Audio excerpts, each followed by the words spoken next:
साधु साधु साधु। नमो तस् भगवतो अरहतो सम्मा संबुद्दस्स। नमो तस् भगवतो अरहतो सम्मा संबुद्दस्स। नमो तस् भगवतो अरहतो सम्मा संबुद्दस्स। साधु साधु साधु। हमारे कल्याण मित्र पूजनीय गुरु बंदे जी को हमारा प्रणाम है। साधु साधु साधु। आज हम लोग मिलिंद पन्ना का आरंभ करने वाले हैं। ये मिलिंद पन्ना है एक बहुत ही अद्भुत बुद्ध साहित्य में प्रज्ञा को प्रकट करने वाला, सूर्य की आभा जिस प्रकार से दिखाई देती है, उसका प्रकाश हम जैसे सूर्य को प्रत्यक्ष एक आंखों से न देख पाए, उसका इतना चमक होता है। ऐसे प्रकाश को दिखाने वाला, उस प्रकाश में दर्शन का संपूर्ण विस्तारार्थ यह ग्रंथ है। भगवान ने जो सूत्रों में, जो विनय में सूक्ष्म गहन ऐसे कारणों को बताया है, उन गहन ऐसे कारणों का विस्तार करने वाला यह अद्वितीय ग्रंथ है मिलिंद पन्ह। मिलिंद पन्ह इसलिए कहते हैं कि मिलिंद के पूछे हुए प्रश्न, मिलिंद नाम के राजा के प्रश्न जो है, तो उनके बारे में यह संपूर्ण ग्रंथ है। यह ग्रंथ बड़ा ही अद्भुत है ना। हमने इसमें देखा, आज सुबह की कक्षा में अभ्यास में लिया था कि ये मिलिंद पन्ह 6 भागों में विभाजित है, जिसमें पूर्व योग यानी पूर्व की कथा जो है वह, फिर मिलिंद के प्रश्न जो 2 भागों में विभाजित है, लक्षण और विमति छेदन। उसके पश्चात में लक्षण प्रश्न करके एक आता है। उसके बाद में मेंढक प्रश्न, मेंढक प्रश्न जो है महावज्ञ और योग कथा, इन 2 भाग में विभाजित है। अनुमान प्रश्न और उपमा कथा, यहां तक ये संपूर्ण 6 भागों से विस्तारित मिलिंद पन्ह है। ये मिलिंद पन्ह आपके और हमारे लिए, दोनों के लिए ही, अभ्यास के लिए बहुत ही सुंदर ऐसा अप्रतिम ग्रंथ है। और इस वर्षावास में आज से हम इस मिलिंद पन्ना का आरंभ कर रहे हैं। तो मिलिंद पन्ना की शुरुआत जो है बड़ी सुंदर तरह से होती है। आज हमने प्रातः में देखा था कि ग्रीक लोगों को हमारे भारत में यवन कहा जाता है ना। तो मिलिंद राजा जो है वह ग्रीक के राजा थे। ठीक है। तो इसका कैसा विशेष देखा जाए तो एक भाग अपना देखने को मिलता है कि जब राजा, हम जिसे सिकंदर कहते हैं, है ना, तो अलेक्जेंडर जो ग्रेट कहते हैं, अलेक्जेंडर ने एक पूरा यूरोप से लेकर एक बड़ा साम्राज्य भारत के सतलज तक वह आ गए थे। तो वहां तक का सिंध प्रांत उनके पास था। तो वो वहां तक का पूरा साम्राज्य उन्होंने काबिज किया। उसके पश्चात हुआ ये कि मिलिंद राजा अपने अलेक्जेंडर की मृत्यु के बाद उसका वंश चलाने वाला कोई न होने के कारण पूरे टुकड़ों टुकड़ों में राज्य विघटित हो गया। और जो ये भारत का यह जो भाग है, ठीक है, तो अफगानिस्तान से लेकर, तो ये भारत का गांधार, गांधार से लेकर यहाँ मथुरा तक, ये संपूर्ण राज्य जिस राजा के पास वंश परंपरा से पश्चात में आया, वह राजा थे मिनांदर, मिलिंद। ठीक है। ये जो राजा है मिलांदर, तो यह मूलतः ग्रीक के निवासी है, परंतु बुद्ध साहित्य से यानी धर्म का उनका बड़ा गहरा ऐसा अभ्यास रहा है। तो हमें पूर्व कथाओं में ये देखने को मिलेगा। ये जो मिलिंद राजा है, ये राजा भी देवताओं के दिव्य लोक से ही इस मनुष्य लोक में जन्म लिए थे। चाहे दुनिया में कहीं भी जन्म लो, परंतु यदि बुद्ध शासन में कुछ कार्य करनीय है तो उसे बुद्ध शासन के लिए ही आना पड़ेगा। तो चाहे ग्रीक में जन्म लिए मिलिंद हो, परंतु भारत में यही बुद्ध के धर्म का अभ्यास करने के लिए, उनको सीखने के लिए, अपने प्रश्नों को उत्तर पाने के लिए उनको यहाँ आना पड़ा, है ना। तो यही उनका पूरा साम्राज्य रहा, और बड़ा विशेष साम्राज्य उन्होंने यहाँ स्थापित किया था। इसकी जो पूर्व कथा है, उनके पूर्वजन यानी मिलिंद तथा नागसेन मंत्री जी के पूर्व जन्म की कथा यहाँ से आरंभ होती है। ये जो कथा है इसको कहते हैं पुब्ब योगादि, यानी पूर्व कथा जो है। ठीक है, ये पहला भाग है बाहिर कथा का। मिलिंद प्रश्न के बाहर का भाग है ये। इसका मिलिंद प्रश्न में, यानी मिलिंद प्रश्न आरंभ होने से पूर्व की कथा है, बाहिर कथा का प्रथम भाग है। इसे कहते हैं पुब्ब योगादि, यानी पूर्व योग जो है, ये कैसे घटित घटना हुई है इसके बारे में। तो अतीत में, यानी अ, काश्य भगवान के समय, काश्यप काश्यपस्य भगवतो शासने वर्तमाने, काश्यप भगवान बुद्ध जी का जब समय था, उस बुद्ध शासन में एक बड़ा सुंदर सा आश्रम था, जो गंगा नदी के किनारे पे था, गंगा जी के किनारे पर था। और वहां पर अनेकों भिक्षु, यानी महाभिक्षु संघ का एक बड़ा विशाल भिक्षु संघ वहां पर रहता था। अब जहां विशाल भिक्षु संघ हो, वहां पर थेर भिक्षु, नायक भिक्षु, संघनायक भिक्षु, महानायक भिक्षु, श्रामनेर और सिक्खमान, ये सारे लोग वहां होते हैं। ठीक है। अ, सिक्खमान का मतलब होता है जो अभी सफेद वस्त्रों में है, जो भिक्षु बनने के लिए शिक्षा ले रहा है, ऐसे व्यक्ति को कह सकते हैं आज इसको, जिसको हम अनागारिक कहते हैं उस तरह से वह। फिर श्रामनेर, जो दशशीलधारी है, वह श्रामनेर, जो अभी उपसंपदा के लिए अपने आप को तैयार कर रहा है। उपसंपदा प्राप्त करना, तो 250 शिक्षा पदों को प्राप्त, यानी लगभग 250 शिक्षा पदों का उनको पालन करना होगा, है ना। तो इतने शिक्षा पदों के लिए अपने आप को जो तैयार कर रहा है, ऐसा व्यक्ति श्रामनेर। और फिर भिक्षु, जो इस संपूर्ण सिलवान, संपूर्ण शीलों का पालन करते हुए अपने धर्म का जीवन जी रहा है वह। तो हर एक भिक्षु को एक जिम्मेदारी होती है।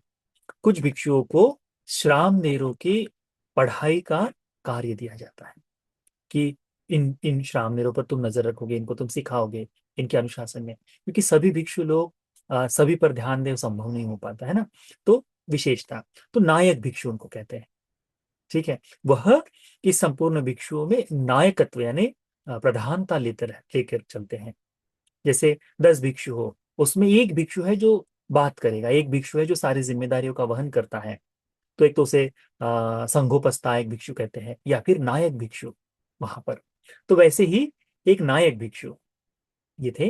तो वे सारे भिक्षुगण जो है बुद्ध शासन के, काश्यप भगवान के समय के, इनकी एक विशेषता थी कि वहां वे अपने शीलों का और व्रत, यानी जो करणीय कार्य है, इन दोनों का अच्छी तरह से पालन करते हुए, अभ्यास करते हुए वे लोग वहां जीवन जी रहे थे।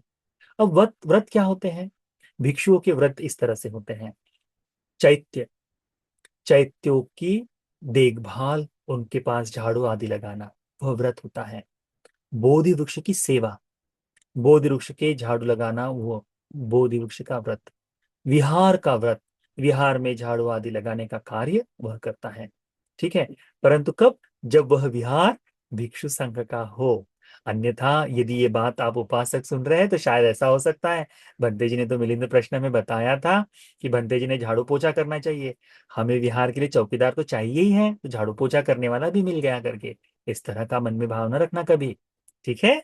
हाँ। तो चैत्य का बोधि वृक्ष का व्रत, उसके बाद में विहार का व्रत, ये होता है। आगंतुक भिक्षुओं के सत्कार का व्रत होता है। तो ये सारे व्रत एक एक करके, तो उसमें भिक्षुओं को सीमा की साफ सफाई है, शाम का दिया बाती है, क्योंकि तब तो लाइट नहीं थी, तो दिया आदि जलाने का कार्य है ना। उपोषणागार में बैठने की जो व्यवस्था है, ये सारी चीजों का, जो लोग आते हैं उनके से उनसे नाम लेकर, उनके नाम लेकर भोजन का निमित्त, भोजन दान का समय देना, ये सारे कार्य उस समय बंटवारा किया जाता था। इन्हें कहते हैं भिक्षुओं के व्रत, करणीय कार्य। ठीक है। तो उस समय शील का पालन करते हुए, व्रत करते हुए वे लोग अपना जीवन जीते थे। काश्यप बुद्ध के समय में शील बड़े सीमित संख्या में थे। उस समय इन्हें 250 सील है करके ऐसा नहीं। उस समय संवरशील कहा करते थे, वो संवरशील हुआ करते थे। तो वे उस तरह से सील संपन्न होकर अपने दैनंदिन कार्य किया करते थे। तो झाड़ू लगाने का जो कार्य है वो सभी करते हैं। तो ये जो नायक भिक्षु है, ये नायक भिक्षु बोधि वृक्ष की सेवा कर रहे थे। तो कैसे? आपने देखा होगा बोधि वृक्ष के समय समय पर पत्ते मुरझाकर गिर जाते हैं, तो इन संपूर्ण पत्तों को इकट्ठा करना, ठीक है, सेवा करना, ये कार्य उस समय कर रहे थे। अभी कैसा है, बोधि वृक्ष की सेवा यानी अप्रमाण पुण्य बताया है, अप्रमाण पुण्य बताया है। कहते हैं कि यदि कोई हमको इसी मिलिंद पन्ना में देखने को मिलेगा कि यदि कोई बोधि वृक्ष के पत्ते जो नीचे गिरे हैं, आ, अपने मन में पुण्य की चेतना जगाकर, श्रद्धा से उठाकर उसे किनारे रखे, यानी उस पर पैर न पड़े, वह उसका अगौरव न हो, इस तरह से यदि कोई करता है, उसकी साफ सफाई सेवा आदि करता है, तो लक्षों लक्ष साल तक उसका विपाक रहता है। यहां तक कहे तो निर्वाण तक वह पुण्य उसके काम में आता है। आप लोग देखिए, इसी में कहा गया है कि यदि कोई दूषित चित्त से केवल नाखून से भी बोधि वृक्ष को हानि पहुंचाता है, तो निरय दुर्गति ही। अब हम जो बात कर रहे हैं काश्यप भगवान के समय, उस समय बोधि वृक्ष क्या था? बोधि वृक्ष था बरगद का वृक्ष, बरगद, ठीक है। तो ये बरगद का वृक्ष उस समय बोधि वृक्ष था। बोधि वृक्ष इसीलिए इतना पवित्र होता है क्योंकि जितने भी बुद्ध हुए, सभी बुद्ध बोधि वृक्ष की छाया में ही बुद्ध बनते हैं। इसीलिए ये बोधि वृक्ष बहुत विशेष होता है। अनेकों लोग जिन्हें शारीरिक पीड़ा है, तकलीफ है ना, चर्म रोग आदि चीजें हो, ठीक है, या फिर किसी भी ऐसे कार्य में कि अपने जीवन में कार्य सिद्ध ना हो रहे हो, श्रीलंका आदि देशों में, थाईलैंड आदि देशों में बोधि वृक्ष की सेवा का विधान बताया जाता है। ये इतना महापराक्रम, ये इतना बल संपन्न बोधि वृक्ष है, तो हमको वो बहुत ही ध्यान से रखना चाहिए। परंतु चित्त की चेतना परिशुद्ध होनी चाहिए। यदि कोई व्यक्ति बोधि वृक्ष के पत्तों पर पैर रखते हुए चले जाए और कहे कि मैं तो ये प्रार्थना करता हूं, तो जा रहे हैं अगौरव से और बोधि वृक्ष की पूजा कर रहे हैं, कैसे हो सकता है? तो सम्मान के साथ, जब पता नहीं है तो ठीक है, अलग बात है, परंतु अपने मन में जब हो तो बड़ी श्रद्धा और सम्मान के साथ इस बोधि वृक्ष की पूजा करनी चाहिए। इस बात को ध्यान में रखो, ठीक है। तब वह जो नायक भिक्षु थे, ये नायक भिक्षु उस विहार में झाड़ू लगा रहे थे, ठीक है। अब ये जब झाड़ू लगा रहे हैं, तो झाड़ू लगाते समय उन्होंने सारे पत्ते इकट्ठा किए, और पत्ते इकट्ठा कर कर देखा कि अब किसको कहूं मैं कि ये कचरा उठाकर कहीं फेंक दे करके। अब थोड़े से उम्र दराज भिक्षु है ना, तो किसे कहूं मैं कि ये कचरा फेंकने के लिए। तो उन्होंने देखा कि एक श्रामनेर, एक छोटा बालक जो नए से भिक्षु हुआ है, श्रामनेर जो हुआ है, सिलवान पर श्रामनेर है बिल्कुल, वह वहां से जा रहा था। तो नायक भिक्षु ने बुलाया, ए श्रामनेर, इमं कचर वच्चंग छड्डे ही, हे श्रामनेर यहाँ आओ, ये कचरे को, ये पत्तों का जो ढेर है, इसको जाकर जहां पर पत्ते डाले जाते हैं वहां डाल कर आओ। तो क्या किया ये सामनेर ने? सो असुनंतो व्यगच्छन्ति, जैसे सुना ही नहीं, ऐसे निकल गया। आप लोग देखो ना, आपके घर में ऐसे ही बालक है कि नहीं? हम्म, लल्ला इधर आओ कहने के बाद बिल्कुल हम कहते हैं कि ये लड़के को तो बिल्कुल कुछ बताओ, इसके कान पर जू नहीं रेंगती करके, ऐसा कहते हैं। आपने सुना होगा, अपने ही बच्चों को ऐसा कहते हैं कि नहीं, इसको कितना भी बुलाओ, मैं मर जाऊंगी पर ये नहीं उठने वाला करके। क्या है, सुनाई नहीं दे रहा? सुनाई दे रहा है पर क्या करते हैं, अनसुना कर देते हैं। है तो बालक ही ना। तो ये सामनेर भी वैसे ही अनसुना कर दिए, बात नहीं मानी उन्होंने, वो बिल्कुल जैसे सुना ही नहीं, ऐसे चलने लग गए। फिर फिर दूसरी बार ये भिक्षु दूसरी बार भी कहते हैं कि ये सामने, यहाँ आओ, इस कचरे को उठाकर वहां नियोजित जगह पर डाल दो। दूसरी बार भी नहीं सुना। तीसरी बार कहते हैं कि अंतिम बार जो है उसको कहते हैं कि आओ और इसको फेंक दो, तो नहीं सुना। बिल्कुल जैसे बिल्कुल सुना ना हो। आप देखिए, बाल्यावस्था, बालक का चित्त जो है सरीखा ही होता है। यही कोई होंगे उस समय, शायद 8 10 12 15 साल 20 साल तक की उम्र हो सकती है। पर है तो युवा अवस्था में, है तो बाल्यावस्था में ही। बिल्कुल नहीं माना गुरु की बात। जो बड़े भंते जी है, नायक भंते जी, उन्होंने, उनके हाथ में, अभी हमारे घर में जो छोटी छोटी झाड़ू है वैसी नहीं, वो लंबी झाड़ू होती है। तो लंबी झाड़ू को खड़े खड़े जो लगाते हैं ना, वह उन्होंने क्या किए, देखा कि ये भिक्षु दुब्बचो बतायं सामने रो, ये भिक्षु दुर्बच है, बिल्कुल बात न मानने वाला भिक्षु है। ये बात न मानने वाला, किसी की बात न मानने वाला ऐसा सामने रह कहते हुए, उन्होंने वो झाड़ू की जो मुठ होती है, झाड़ू की जो लकड़ी होती है ना लंबी, उससे उसके सर के ऊपर दन से मारा। अब हमको लग सकता है कि अरे ऐसे कैसे भिक्षु, ऐसे कैसे सामने को मार सकते हैं। कैसा है, विनय के अनुसार नायक भिक्षु का कर्तव्य होता है नए भिक्षुओं को शिक्षित करना, सिखाना, उनको विनीत बनाना, धर्म के अनुसार जीवन जीने के लिए उन्हें प्रेरित करना। पहली बार नहीं, दूसरी बार नहीं, तीसरी बार नहीं सुना तो दंडित करने का विधान। अब लकड़ी से मारा है, सर के ऊपर मारा है, तो क्या हुआ, सर में तक दर्द हुआ।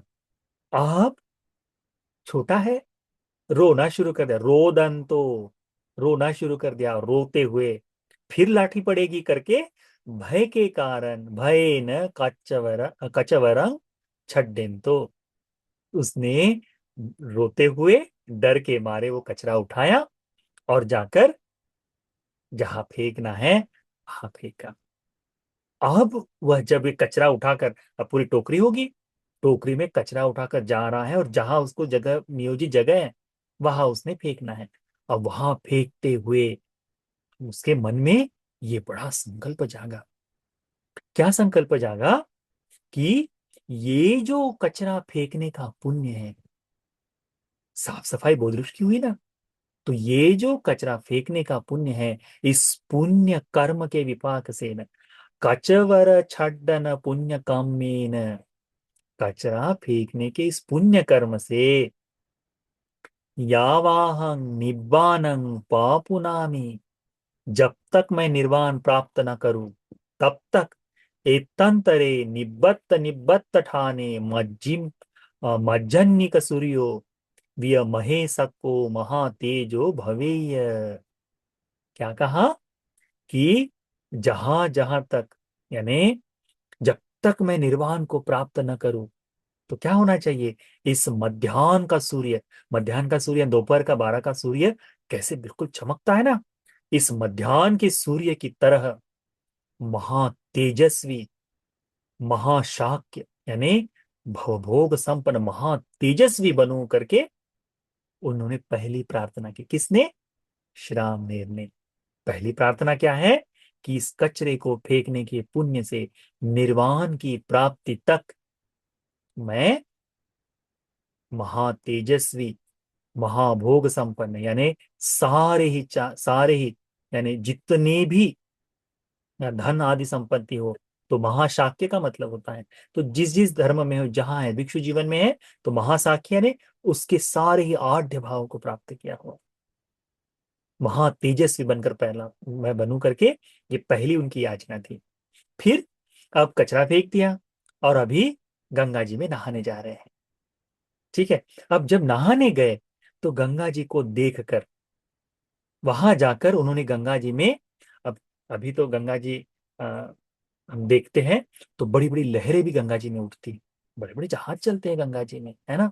तो लहरों के उठते हुए देखा, और उनको देखकर उनके मन में ये आया, क्या भाव आया, यावाहं निब्बानं पापुनामि, जब तक मैं निर्वाण को प्राप्त न करूं तब तक एथंतरे निब्बत्त निब्बत्त ठाने अयं उमिवेगो विय हानुपत्ति पटिभानो भवेय अक्षय पटिभानो। क्या कहते हैं, कि जब तक मैं निर्वाण को प्राप्त ना करूं तब तक जहां जहां जन्म लो, ये गंगा की लहरें जैसे एक के बाद एक उठ रही है, ऐसी गंगा की तरह उठने वाली, प्रश्न पूछने की जो प्रज्ञा है, ऐसी प्रज्ञा के साथ मैं जन्म लूं। यानी पटिभान यानी जन्मजात कुशलता। तो ऐसी यानी प्रश्न पूछने की, यानी एक प्रश्न पूछा, उस प्रश्न के पुनः दूसरा प्रश्न, उस प्रश्न को लेकर तीसरा प्रश्न, इस तरह से अनेकों प्रश्नों को, क्योंकि एक लहर उठती है, उसी लहर के पीछे दूसरी लहर उठती है, उसी के पीछे तीसरी लहरें उठती है, ऐसा ही होता है ना। तो वैसे प्रश्न पूछने में मैं संभव हो, अक्षय पटिभान हो, अक्षय ऐसा प्रतिभा संपन्न बनो, यानी उसकी प्रतिभा का कोई सानी ना हो, ऐसा प्रतिभा संपन्न बनू करके द्वितीयम्पि पत्तनं पट्टपेसी, ये दूसरी प्रार्थना उन्होंने अपनी मांगी। किस कर्म के विपाक से? कचरे को उठाकर फेंकने के पुण्य विपाक से। अब ये बात कहा किसके साथ हो रही थी? वो जो छोटे सामनेर को जिन्होंने लाठी खाई थी उनके साथ। अब जो बड़े भंते जी है ना, जो नायक भिक्षु है, वह भिक्षु ये भी अपना कार्य समाप्त कर, झाड़ू का काम है तो झाड़ू को यथोचित जगह पर रखना होता है, तो झाड़ू को वहां रखकर उन्होंने भी गंगा जी में नहाने के लिए गए।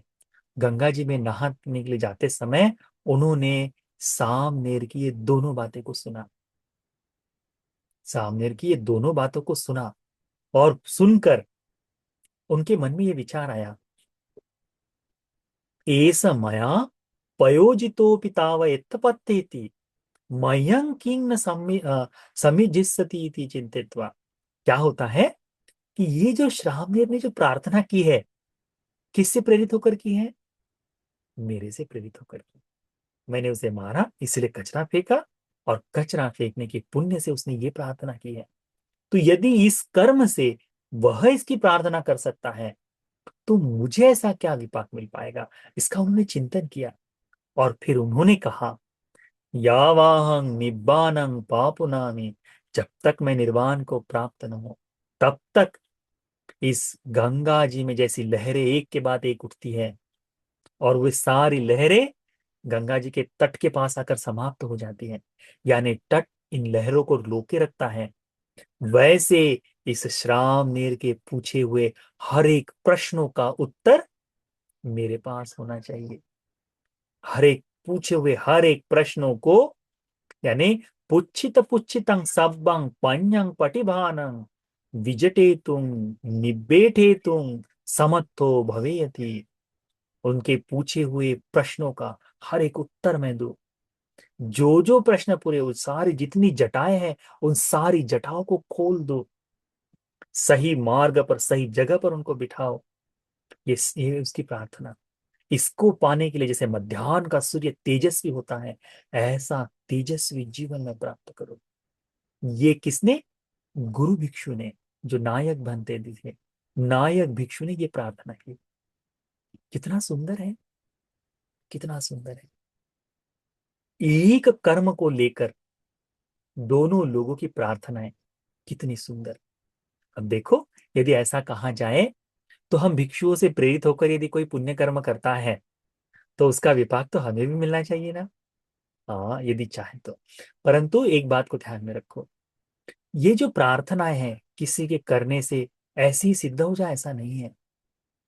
ये नायक भिक्षु की जो प्रार्थना थी, या फिर ये श्रामनेर भिक्षु की प्रार्थना थी, ये इष्ट हो पाए, परिपूर्ण हो पाए, उसके पीछे का एक विशेष कारण है।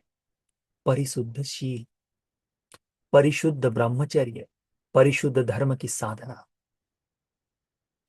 अकुशल चित्त से कितनी भी प्रार्थना करो, वो प्रार्थनाएं पूर्ण नहीं होती। पापी दुश्चरित्र से कितनी भी प्रार्थनाएं पूर्ण करो, वो प्रार्थना पूर्ण नहीं होती। ये सीलवान होने के कारण की गई प्रार्थनाएं हैं, जिसको पूर्ण होना पड़ा। होता ऐसा है कि ये दोनों ही बड़े नायक भिक्षु भी और ये सामनेर भी मनुष्य जीवन में, दिव्य लोक में, यानी मनुष्य जीवन का संपूर्ण खत्म करने के बाद एक संपूर्ण बुद्धांतर, एक बुद्धांतर देवलोक में, मनुष्य लोक में जन्म लेते हुए जीवन जी। ठीक है, दुर्गति नहीं, केवल दिव्य लोक, मनुष्य लोक, ऐसे ही लोक में जन्म लेते लेते एक पूर्ण बुद्धांतर, यानी काश्यप बुद्ध के समय से हमारे गौतम बुद्ध के समय तक को, ये दो बुद्धों के बीच के समय को कहते हैं बुद्धांतर। ये पूर्ण बुद्धांतर उन्होंने देवलोक में और मनुष्य लोक में बिताया। तो जन्म लेते थे यहाँ अपने धर्म को पूर्ण करके पुनः दिव्य लोक चले जाते थे, मनुष्य लोग आते थे। इस तरह से आया। हमारे शास्त्र जो है, हमारे भगवान बुद्ध जी ने अपने जीवन में कुछ भविष्यवाणियां की है, बुद्ध शासन के प्रति जो बातें कही हैं। तो जिस प्रकार से मोग्गलीपुत्र तिस्सथेर के बारे में भगवान ने बताया था कि यह संगायना करेंगे करके, है ना, तीसरी तीसरी संगायना बुद्ध शासन को परिशुद्धि के लिए, अपने धर्म को स्थापित करने के लिए बोधि वृक्ष की एक शाखा जो है वहां जाएगी, श्रीलंका जाएगी। इस तरह से मोगलीपुत्र तिस्सभंते जी ने जो अ, अद्वितीय कार्य किया, वैसे ही उन्होंने इन दोनों के बारे में भी, भगवान बुद्ध जी ने इनके बारे में भी क्या कहा है। तो मेरे परिनिब्बान तो पंचवत्स सते, मेरे परिनिर्वाण के 500 साल बाद ये दोनों जन्म लेंगे। और यंग मया सुखुमं कत्वा देसितं धम्म विनयं, ये मेरे द्वारा जो बड़ी सूक्ष्मता से, यानी गंभीर ऐसा धर्म और विनय, धर्म और विनय इनका जो उपदेश किया है, तं एते पन्यपुच्छेन ओपम युक्तिवटेन निज्जटं निगुमं कत्वा विभजिस्सन्ति इति। क्या करेंगे ये दोनों ही मेरे द्वारा बताए गए इस धर्म के सूक्ष्म रूप से बताया गया जो धर्म है ना, इनको प्रश्न प्रति प्रश्न के द्वारा, इनके जितनी समस्याएं हैं, जितनी जटाएं हैं, इनकी उपमाएं हैं, अलग अलग युक्तियों से ये सबके सामने खोल कर रखेंगे। ये बड़ा सुंदर विस्तार करेंगे करके भगवान ने ये भविष्यवाणी की के बारे में। ठीक है, तो यहां तक। इसके बाद में हमको देखने को मिलता है इसी में कि वे जो श्रामनेर थे, वे श्रामनेर इस जम्बू द्वीप में सागल नगर में, सागल यानी अभी वर्तमान में जो सियालकोट जो कहते हैं ना, वो पंजाब का जो भाग है, इस भाग में जन्म लिए। ठीक है। और मिलिंद नाम के राजा, मिलिंद राजा के नाम से वहां जन्म लिए हैं। ठीक है। तो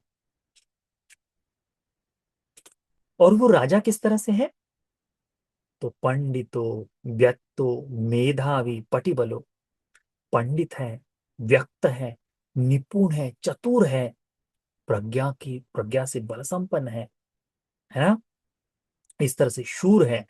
इस तरह से वह उनका जीवन। उसके बाद में उनका उनके बारे में ऐसा कहा जाता है कि भूत भविष्य वर्तमान की जो विद्याएं हैं, जो कलाएं उस समय की थी, उन सारी कलाओं में पारंगत, सभी कलाओं में निपुण है। कौन? वे सामने कौन है इस समय में? मिलिंद राजा।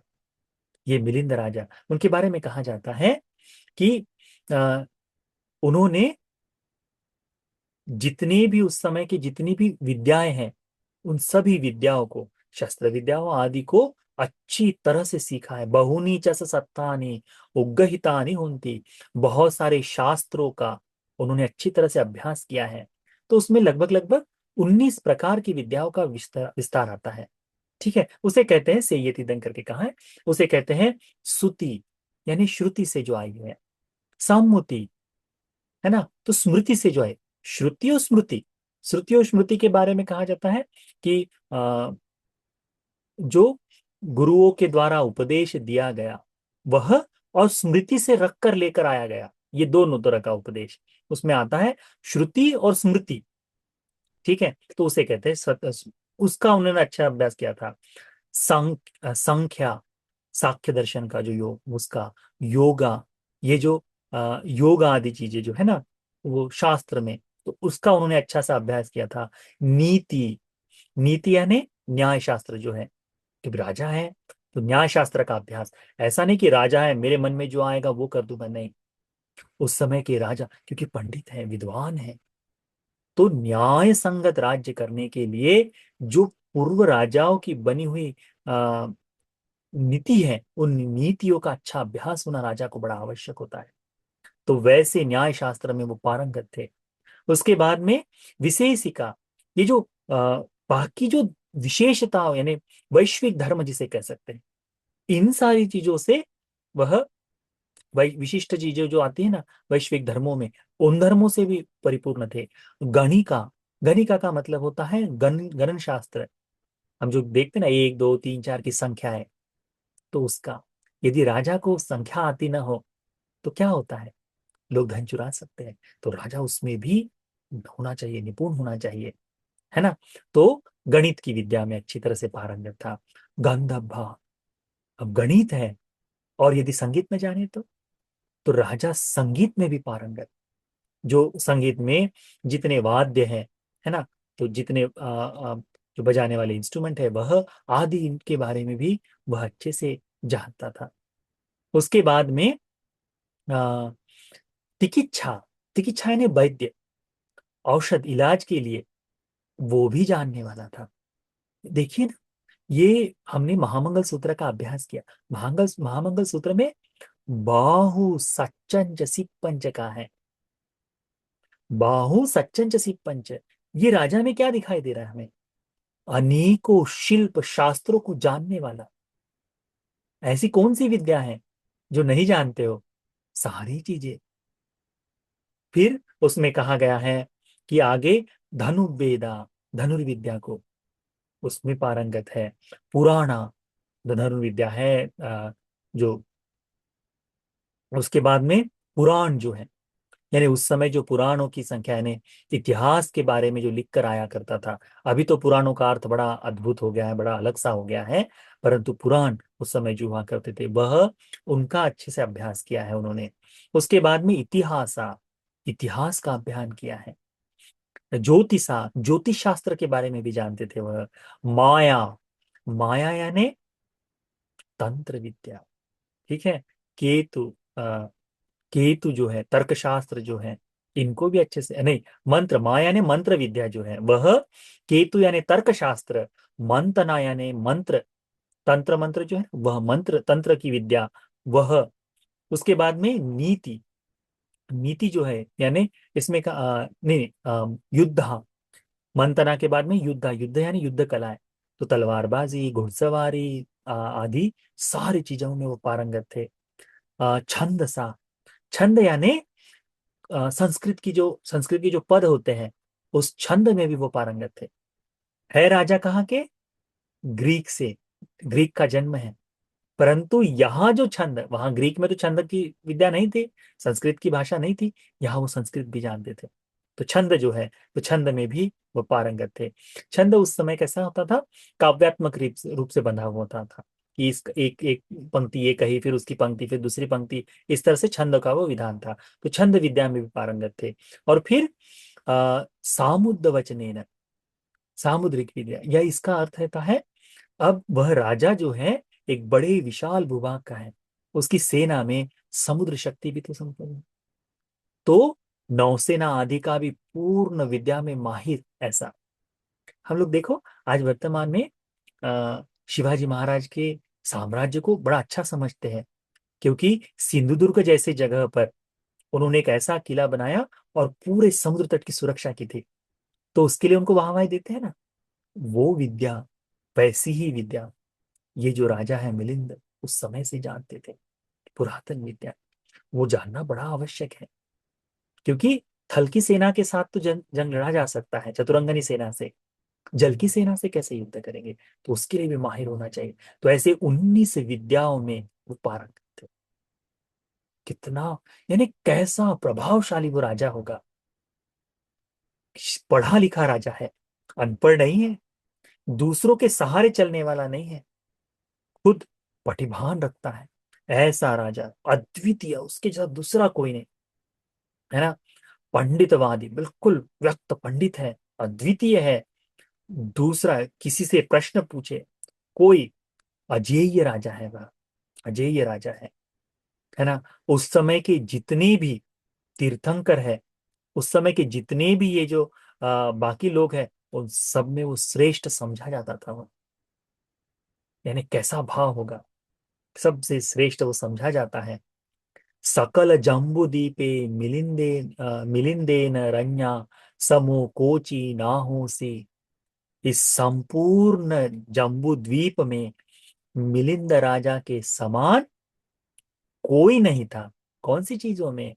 यदिदं थामेन जवेन सुरेन पन्याय अड्ढो महाधनो महाभोगो अनंत बलवाहनो। किन किन चीजों में? तो वह दूसरा कोई नहीं था, किस चीजों में? महासंपत्तिशाली। ठीक है। उसकी प्रज्ञा, उसका बल, उसका वेग, उसकी वीरता, उसका धन, उसका भोग, इसमें उसके समान दूसरा कोई नहीं था। एक राजा का इतना बल बताया गया। ऐसे थे मिलिंद राजा। तो उस समय का भाव देख लो कि कैसा वो समय, उस समय का जीवन हुआ करता था। अद्भुत है ना, कि इतना भवभोग संपन्न राजा हो तो प्रजा कैसी होगी उस समय की। तो वह थी। तो बड़ा सुंदर भाव हुआ। ठीक है। तो इतना आज के लिए। पर मिलिंद राजा का ये जो भाव है उसको याद में रखो, ठीक है। आ, इसके आगे का भाव हम लोग अगले अगले सप्ताह में इसको सुनेंगे, ठीक है। तो मिलिंद पन्ना के बारे में यहाँ है। अगले सप्ताह से हम लोग मिलिंद राजा का प्रथमतः जो शास्त्रार्थ हुआ जिन जिन गुरुओं से, उनके बारे में सुनेंगे, ठीक है। तो उसको ध्यान में रखो। एक बात को विशेषता से ध्यान रखना उपासक उपासिका गण, कि ये जो प्रार्थना करना है, क्योंकि अनेकों के मन में ऐसी भाव जागा होगा कि भंते जी ने बताया कि प्रार्थना करने से, ऐसी इच्छा करने से मुझे प्राप्त हो सकता है करके। तो उसके लिए विशेषता ये है कि सीलवान होना आवश्यक है। और कई बार ऐसा हो जाता है कि ये जो प्रज्ञा है या फिर ये जो प्रार्थना है हमारे जीवन में मुक्ति के, इसमें कई बार बाधक भी हो सकती, यानी क्योंकि वो धर्म पूर्ण हुए बगैर फल नहीं देगा। ये बड़ा अद्भुत होता है कि किसी एक व्यक्ति के साथ में, यानी समान रूप से जो संपूर्ण निर्मित किया गया कर्म है, वो कर्म का विपाक दोनों ही समान भाग से भोगने के लिए जन्म लिए। मिलिंद राजा भी और नागसेन भिक्षु भी, दोनों ही समान, दोनों ही निर्मित किए हुए कर्म से ही जुड़े हुए हैं। तो उसको भी ध्यान में रखना चाहिए, है ना। और अच्छी तरह से तो ये ध्यान में रखो कि हमें प्रार्थना करते समय ये ध्यान में रखना है कि सीलवान होकर ही ये प्रार्थनाएं संपूर्ण हो सकती है। दुस्सील व्यक्ति की ये प्रार्थनाएं इस तरह से संपूर्ण नहीं होती, ठीक है। तो उसको ध्यान में रखो। अगले भाग में हम लोग मिलिंद राजा के आ, वाक्पटु होने के बारे में हम थोड़ा सा अध्ययन करेंगे। और फिर नाग से भंते जी कहाँ से कैसे उनका इस लोक में आना हुआ, उसके बारे में चर्चा करेंगे, ठीक है। तो आज यह मिलिंद पन्ना का पहला भाग आप सभी को आ, भगवान के बताए इस धर्म को, या फिर इस संपूर्ण धर्म विनय की सूक्ष्मता को प्रकट करने वाला ये मिलिंद पन्ना का अच्छी तरह से अध्ययन अभ्यास करने के लिए, अपनी प्रज्ञा की वृद्धि के लिए, गुरु गौरव के लिए, धर्म की चेतना जागने के लिए उपकारी हो जाए करके अनुमोदन करते हैं। साधु साधु साधु।